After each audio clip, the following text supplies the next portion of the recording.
previous question. The honourable member for Port Adelaide. Speaker, my question is directed to the Treasurer. Can the Treasurer please advise the House what role award restructuring and moves towards industry-based unions are playing in the development of a more flexible wage-fixing system, and how will this contribute to Australia maintaining its international competitiveness? The Honourable Treasurer.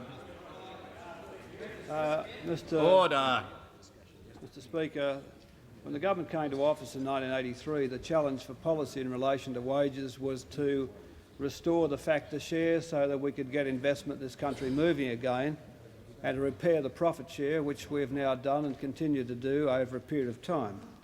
But as those changes have taken their place, have been moved into place, the government's focused upon the problem of getting more flexibility into the wage system and changing the structure of awards and the structure of Australian unionism, and the relationship of that unionism on enterprises and on commerce.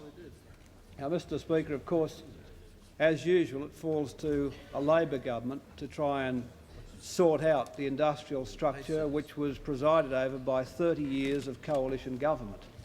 And that is well, you can hardly not get back there, can you? I mean, you know, we had you logs there for 30 years, 31 years, and so the structure of it was that we did not have the kind of flexibility we would all like. And the government is now moving through award restructuring to dramatically restructure awards. In the metals industry case, from 310 classifications down to about 10 or 11. And the ACTU is now moving into enterprise agreements with 1 or 2 unions and industry unions. That's the way the government is changing the structure of Australian unionism and the structure of Australian awards to provide more wage flexibility and more flexibility in the workplace, as well as coming to macroeconomic arrangements for wages. But of course, you reject, on the other side, you reject all that. What you believe in is enterprise bargaining. You've still got a craft industry, trans-union structure, but you believe in enterprise bargaining. That is, you think one enterprise can withstand the onslaught of a craft union or unions, and that you won't have any unemployment. In fact, the Shadow Treasurer was asked last week, is it not necessary to increase, under your policy, is it not necessary to increase unemployment to secure lower wages and more wage flexibility? And he got this question. Isn't it a fact that in the 1980s in countries like the United Kingdom and the United States, in order to get inflation, there have been employment offsets? That's my point. And the Shadow Treasurer said, no, I don't think it necessarily applies in Australia. And I think if you move decisively and quickly, you can avoid any significant effect over and above what is already in the pipeline on unemployment. In other words, they can reduce wages, they can reduce wages to reduce inflation without any unemployment. Then he went on to say this, because we are moving across the board into my different sort of world, his different sort of world. And I'm asking you to accept the fact that there is a different world apart from the one you think about and live in all day. Well, there you are, you see. I mean, it reminds me of that song, What a Wonderful World It Would Be. You know that song? You know how the words go. Don't know much about history, don't know much about trigonometry, don't know much about biology, but what a wonderful world it would be. Now, obviously, Dr. Hewson taking his economic lessons from Sam Cooke, the late Sam Cooke, who had it all together in 1960 in that song, that there's a different world out there. Not the real world of economics, not the world that we know, the real world, not the world that business knows, not the world the IMF knows, not the world the OECD knows, but my different sort of world. There he is, you see. He's going to have lower wages to have lower unemployment. Without higher unemployment, he's going to have lower wages. Where's the world champion conveyancer back again? He's